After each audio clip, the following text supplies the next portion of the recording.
Ça vous a fait penser à Inception? Eh bien, c'est tout à fait normal.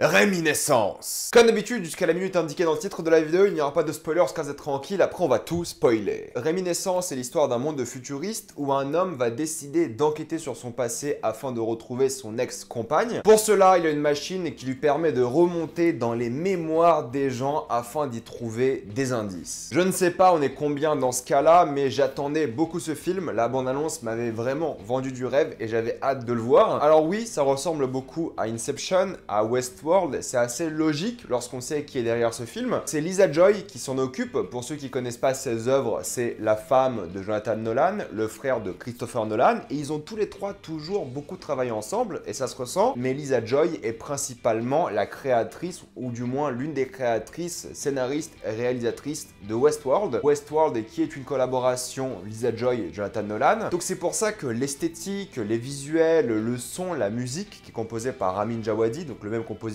que Westworld. C'est pour ça que toutes ces choses-là vous font penser à Inception et Westworld. C'est quand même des gens qui travaillent souvent ensemble et ils ont un style visuel, auditif très similaire. Donc ne soyez pas surpris d'y voir des similarités et ça va encore plus loin que ça. Visuellement, on dirait les rêves d'Inception. Vous savez, les moments avec DiCaprio et Marion Cotillard. Ça fait beaucoup penser à ça, mais il y a aussi Hugh Jackman qui a des répliques qui font penser aux répliques de Marion Cotillard. On pourrait être un peu simpliste et dire que le monde du rêve d'Inception, c'est un peu le monde réel de Reminiscence. Je trouve que c'est un peu malhonnête pour les artistes qui ont vraiment travaillé sur cette œuvre qui est Reminiscence, mais ça ressemble quand même beaucoup. Nous sommes sur un film tech noir, c'est-à-dire que c'est une sorte de polar de science-fiction, un peu comme Blade Runner, ou pour ceux qui ont vu l'épisode récemment de Love, Death and Robots, vous savez de quel épisode je parle, ça fait penser à ça. C'est un genre que moi j'aime beaucoup, qui est clairement sous-exploité, car de base le polar c'est un genre un peu de niche. Alors le polar de science-fiction futuriste noir, c'est encore plus un genre de niche. Pourtant le film a coûté 68 millions de dollars, il est sorti aux États-Unis et en France au cinéma, mais aux États-Unis aussi sur HBO Max. Et moi j'aime beaucoup les films d'enquête, j'aime beaucoup les polars, j'aime beaucoup les films de science-fiction aussi, donc moi j'attendais beaucoup ce film. On est donc sur un design très esthétisé, c'est un réalisme esthétique, voilà, un peu à la Christopher Nolan pour le coup, ou du moins à la famille Nolan. Même dans la saleté, ça reste quand même très propre, très lisse, très visuellement plaisant à regarder. C'est un style de cinéma qui est quand même très calibré, très esthétique, très visuel, mais ça marche très bien d'après moi, tout en étant dans cette case du réalisme. Rien n'est abstrait, que ce soit les couleurs, les jeux de lumière, non, vraiment on reste dans quelque chose qui est censé être le plus réaliste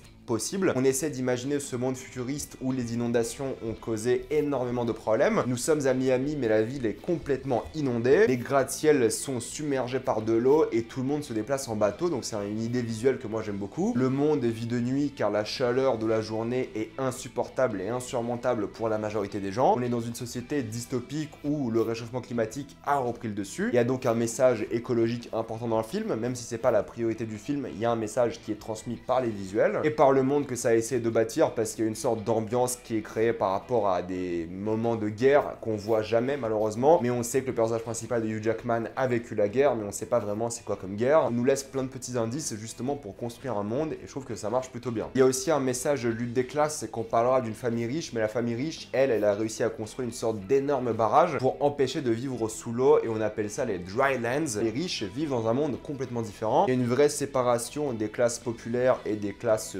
aisée, de l'élite, ce qui est un peu un symbole du genre tech noir au cinéma. Je trouve que c'est un beau film, il a de la gueule pour le coup, je vous l'ai dit, c'est 68 millions de dollars, donc c'est quand même un budget assez conséquent. Je me suis vraiment senti submergé, sans mauvais jeu de mots, par le film, par les visuels, par l'ambiance, par l'univers qu'a créé le film. J'aime beaucoup cette idée que l'enquête se fait dans la mémoire des gens et pas forcément en dehors de la vie, il y a un mélange des deux évidemment. Lorsque tu veux récupérer un indice, tu vas dans la mémoire de quelqu'un et tu vois ce qui s'est passé avec son point de vue. Alors des fois ça marche pas très bien parce qu'on a le point de vue du personnage à la première personne et des fois avec une technologie plus récente t'as un point de vue à la troisième personne. Ils ont jamais réellement voulu expliquer cela, mais ils ont juste dit que bah voilà, c'est les mémoires des gens, ça se passe comme ça. J'ai d'ailleurs préféré les moments où ils sont à la première personne, je les ai trouvés beaucoup plus immersifs et beaucoup plus logiques aussi. Pourquoi est-ce que quand t'as accès aux mémoires des gens tu verrais plus que leur champ de vision, même si tu fais des simulations et autres, elles seront pas toujours très correctes, enfin bref. Là je chipote un peu, mais c'est vrai qu'ils expliquent pas très bien ça et je trouve qu'ils auraient dû garder ça à la première personne, car à la première personne c'est beaucoup plus immersif et ça rendait beaucoup mieux. mais du coup c'est une enquête, il y a plein de personnages, il y a plein de méchants entre guillemets, il y a plein d'intrigues différentes et elles marchent toutes plutôt bien. Il y a pas mal de personnages, ils sont bien développés, les personnages principaux ou secondaires. Je me suis pas du tout ennuyé pendant l'enquête, je trouve que le rythme est assez bon, j'ai trouvé que c'était un film assez reposant aussi. C'est pas un film d'action, voilà, il y a une narration à la polar pour le coup. Hugh Jackman raconte sa vie et des choses comme ça, il parle de son point de vue. C'est une enquête sympathique avec de bonnes scènes d'action, c'est pas toujours les meilleures, mais je les ai trouvées vraiment divertissantes. Mais je suis bien conscient que c'est pas un film qui sera pour tout le monde, car c'est pas le film le plus effréné du monde. C'est un film que je regardais et j'étais paisible à la fin. J'étais reposé, faut pas s'attendre à un film d'action, faut pas s'attendre à une enquête incroyable avec des rebondissements de fou. C'est une enquête assez simple, avec quelques moments émotion plutôt efficaces, avec des acteurs qui se donnent à fond, Hugh Jackman, Tandy Newton, Rebecca Ferguson. L'univers est bien construit, on s'attend peut-être à un concept à twist, je vais pas vous révéler s'il y a un twist ou pas, pour le coup. On est sur pas mal de détails, beaucoup de symbolisme, ça c'est évident. Ils ont bien utilisé la machine à remonter dans les mémoires, à chaque fois j'ai envie de dire rêve car ça me fait penser à Inception, mais ils remontent dans les mémoires des gens, dans leurs souvenirs. Du coup ils parlent de ce côté nostalgique qu'on a au passé, vraiment notre rapport au passé. À un moment ils disent nous hantons le passé. Ça met en opposition le fait qu'on dit que le passé nous hante, mais c'est toujours nous qui retournons dans le passé. Donc j'ai bien aimé cette phrase, que ce soit nous qui hantons le passé et pas l'inverse. Il y a un côté addictif à la chose, évidemment, si tu peux revivre tes meilleurs souvenirs, tu seras peut-être accro à ces souvenirs. Il y a une utilisation pratique au monde professionnel de la chose, c'est-à-dire que Hugh Jackman il se fait de l'argent en refaisant visiter à des gens leurs meilleurs souvenirs. Il y a un côté qui peut être badant, si tu revisites tes cauchemars ça peut être très douloureux, mais ça peut être aussi utilisé par la police par exemple pour avoir des preuves irréfutables et des choses comme ça. Et c'est ça que j'aime beaucoup aussi, c'est que les règles du monde sont simples, il n'y a pas de choses imbriquées à l'Inception. Machine à aller dans les souvenirs des gens et ça va pas plus loin que ça, c'est efficace et ça fonctionne. L'histoire est certes subtile mais pas compliquée. C'est peut-être aussi pour ça qu'on va peut-être moins se rappeler de ce film, parce qu'il est moins un film d'action qu'un Inception. C'est complètement différent même si visuellement c'est similaire. Et la fin est peut-être moins mémorable aussi qu'Inception, mais en même temps Inception avait vraiment une fin qui était faite pour être une fin ouverte où les gens devaient se poser des questions. Là c'est une fin différente, je vous dirai pas en quoi,